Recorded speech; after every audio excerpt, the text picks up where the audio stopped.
Lenny Robredo, may mensahe kay Catherine Bernardo. Sila nga ay nagkita sa kasal ni Robby Domingo at Mikey Pineda. Halina't panoorin natin ang buong detalye. Invited nga si Lenny Robredo sa kasal ni Robby at isa sa mga ninang ng mag-asawa ngayon.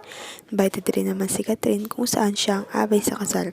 Nagkita ang dalawa at nagpa-picture.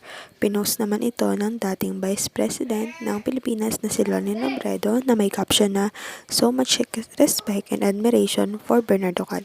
Siguro ay nabalitaan niya ang nangyari sa kanya sa hiwalayan nila ni DJ kaya ganun na lamang ang paghanga ni Lenny sa katapangan ni Cat sa pagharap kay DJ kahit niloko na siya nito.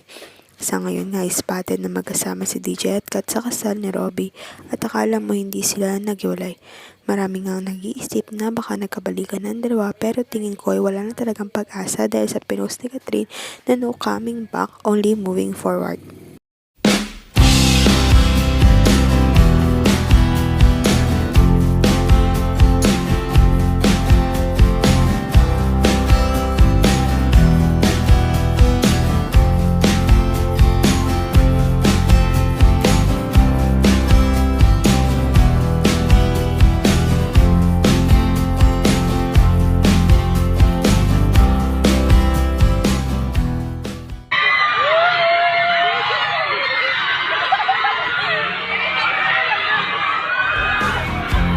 Sa ngayon, huwag kalimutang mag-like at subscribe sa aking YouTube channel, Celian Beats, para updated kayo sa celebrity issues at ganaps. Maraming salamat po sa panonood.